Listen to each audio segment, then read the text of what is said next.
Time for Ringside. Got a bunch of news lined up for you, ladies and gentlemen, so without further ado, we're just gonna whack! The Wrestling Observer newsletter indicates there is growing frustration in the AEW locker room related to Tony Khan's reaction to poor ticket sales and smaller live audiences. More specifically, quote, there's the feeling that popularity is declining overall and changes have to be made to turn it around, and he's acting like everything is fine. I said this before. I remember talking about it on the podcast. I don't remember exactly what I said, but I basically said something along the lines of pretty much the same thing. I don't understand how you can be running this company, everything can be happening, all these companies can be doing all of these, things around you, whatever you want to say about TNA. You can't deny that Anthem is at least trying to go in a specific direction, and you know what that direction is. WWE's doing the exact same thing, right? And you've got Ring of Honor. Well, more so I would say you've got MLW and NWA were also trying to get something going here, right? So you could at least make an argument that there's a lot of promotions out there that really aren't just sitting in stagnant water. AEW, I would argue, is not doing the same thing. I think the problem is that AEW is in a stream with no oars, so they're kind of just at the mercy of wherever the river is taking them. And the problem is that Tony Khan doesn't know how to move the boat out of the way of the rocks, which is someone getting injured or, fan backlash or anything like that. And some of that stuff you can't help, and some of the stuff you're a human being you just can't see. But this coincides with my previous points that I was making, where it just sort of feels like Tony Khan, and this is just my opinion, and I could be wrong, but I'm just going to say this because this is how I feel. It feels like Tony Khan isn't really too worried about what's underneath the water. He doesn't seem worried about the rock faces or the rising, waterbed where you're getting the bottom of the boat messed up or anything. He's not really in a hurry to make any new oars or look for any. He's kind of just hoping that the motion of the ocean will just sort of keep them together, and you can't rely on that. It's a handy tool, but you can't rely on it.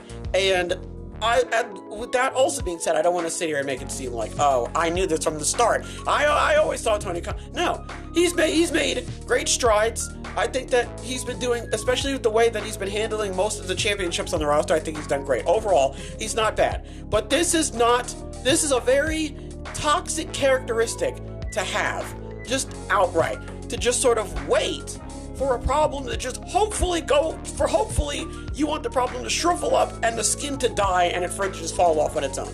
And that doesn't happen all the time. Sometimes you gotta rub stuff on it or pick at it or, light it with light the end of a needle on fire and then poke it with a needle. Sometimes you have to do stuff in order for it to get fixed. And on one end, it seems like I don't know, because I don't know what's going on. And I said this all the time. I don't know what's going on in AEW. So I can't sit here and be like, oh, he needs to do more of this or more of that, because I don't know what if he's doing that right now, right? But if AEW themselves, well, if the locker room feels like he's not doing a whole lot, then what does that say about what he's doing and what he's not doing, right?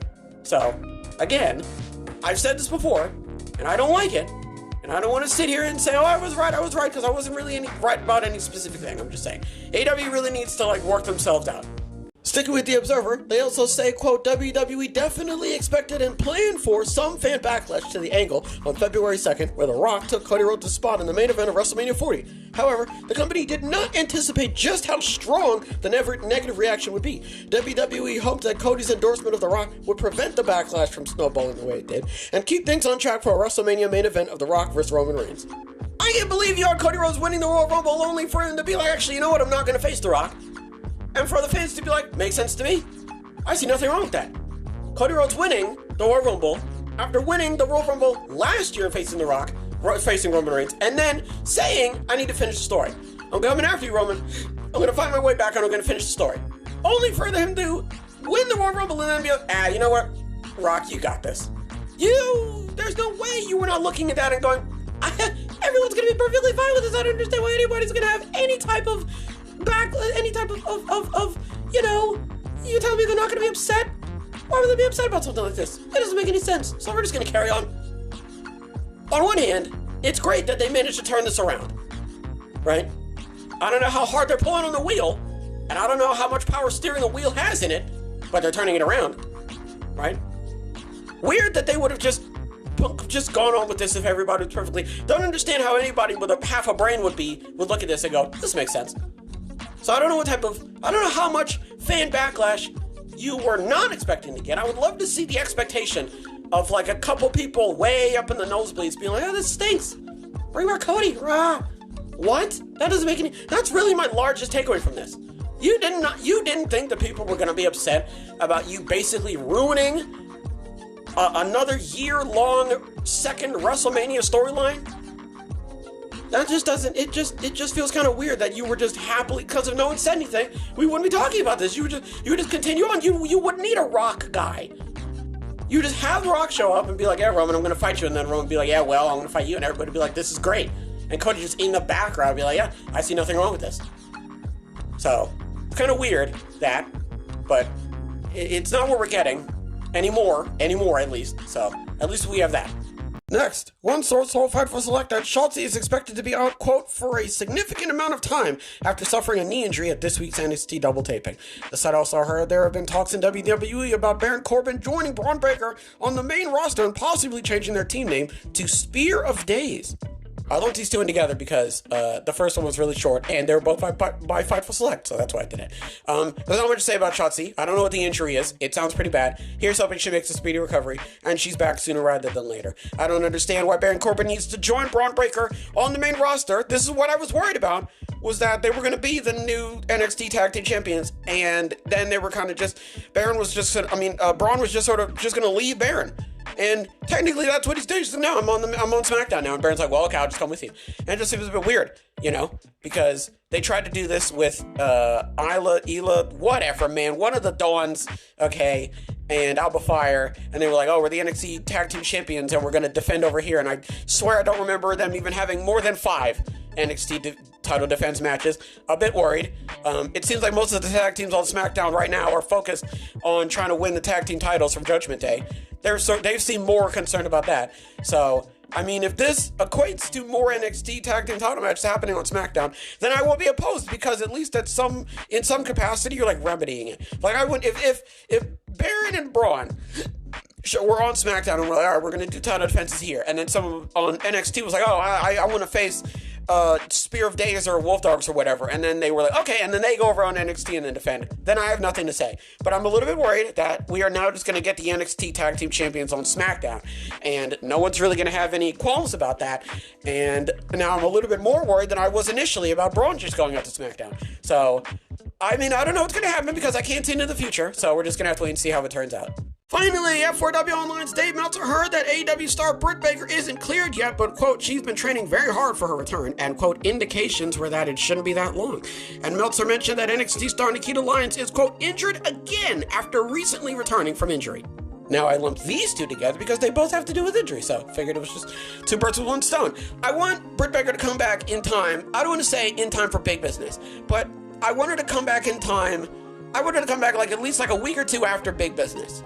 No one says she has to return on big business, but I would rather her return back sooner rather than later, because if what the rumors are saying are true, that Tony Khan and AEW as a whole are going to start trying to add some type of improvement to the women's division, and who better, right, to have in that pot while it's stirring than Britt Baker. I mean, you would love to have Jamie Hayter and Thunder Rosa in there, working the main event scene again, but I mean, it sounds like Britt Baker is going to try and make some type of recovery at a sooner date down the line, and wishful thinking is that it is during and I keep saying that, but the week of or like the week after. You don't want it to be like a couple months after. You don't want her to show up like in the middle of it. I would prefer that she shows up right at the beginning, right when the wave is about to take off, so she can be at the top of it. I think that she deserves that spot, and I think she would have a very nice, snug spot to fit into if something like that were to take place. So hopefully that is what ends up happening down the line. I don't know. And Nikita Lyons, it sucks that she's injured again. You obviously don't want to hear this. She wasn't really doing a whole lot, which, if anything, makes the injury kind of sting a little bit more, because now she's going to be out for even longer. So there's even less for her to do, And, I mean, I liked her. You're right. And I think that the storyline that she had with Blair Davenport was very interesting. And I feel like there could have been a lot more that you could have done with her, but unfortunately, you're going to have to wait until she's all good to go. Now, Idris Enofe was also injured. It doesn't really sound like he was too injured, though. It sounds like Nikita Lyons' injury is worse than his. As far as I know, I don't know what they are, but so far, you know, it seems like we're not going to be seeing her anytime soon, which, again, really stinks. But for the both of them, for Britt Baker and Idris, if his injury is any more significant in Nikita Lyons, we hope they make a speedy recovery, and they're back sooner rather than later. What are we talking about? All right, so it's a bit weird that Tony Khan doesn't really seem to be having a strong enough reaction to garner any type of drastic change. It doesn't really make a whole lot of sense to be adding more pay-per-views and signing more people, more prominent people that you're gonna have to pay a lot more just to, you know, satiate their popularity and what have you. But again, I'm not Tony Khan, and I don't know anything that's going on over there, right? The Observer pushes back on speculation that WWE booked The Rock for WrestleMania 40 in order to take attention away from the McMahon sex trafficking lawsuit. I think that was always planned. I don't think that had anything to do with it. Definitely expected and planned for, which means that they would have just went with it. They would have just continued, which really blows my mind. That if everybody was like, yeah, I see no problem with this, they would have completely just gone, all according to plan. We knew exactly what we were doing. And everybody was like, what? No, this doesn't make any sense. Okay, because they were at the Japanese restaurant and they did the thing where they blew all the fire in front of you and threw shrimp in your mouth and wrote your name with an egg yolk. And you're like, well, hold on a second, this is all well and good, but this is not what I ordered, right? So I'm glad that I'm so glad that we were smart enough to be like, well, hold on a second. All right, Shotzi is out for a significant amount of time, and Baron Corbin is joining Braun Breaker. Again, not much to say about Shotzi. Let's hope Shotzi hope she makes a speedy recovery. I'm a bit worried that the NXT Tag Team division is going to be a little bit muddied up now because the NXT Tag Team champions aren't even on NXT anymore. A bit worried about that. And hopefully it doesn't go as bad as I'm anticipating, because I'm not going to lie to you, this does not sound good. When it sounded like Braun was going to the main roster and now Baron is joining him, I don't like this, but I'm going to keep my optimism, right? Britt Baker isn't cleared yet. Training very hard for a return. Shouldn't be that long. Want her to come back around big business time. Want her to start tearing it up with Mercedes Moné or against her. I don't care. I just want her to be a part of this because she deserves it, and she's a really good wrestler. And she carried AEW for quite some time. So if there's anyone who's going to be at the forefront, it should be Britt Baker, right? Jericho is going to be off TV for, quote, at least a couple of weeks. He will be touring with Fozzy overseas. Great. Shouts out to him. Can't believe he's still touring, but he's doing better than me, so, you know, not much to say about that. And finally, Meltzer mentioned that NXT star Nikita Lyons is, quote, injured again. Sucks to hear. There's not really much to say. I don't know what her injury is. Hopefully it's not too bad. And hopefully we see her return in the next, 3 months. We'll say 3 months. Folks, that's going to do it. Hopefully everybody has a wonderful tonight and a wonderful tomorrow. And as always, big hugs. Big hugs all around.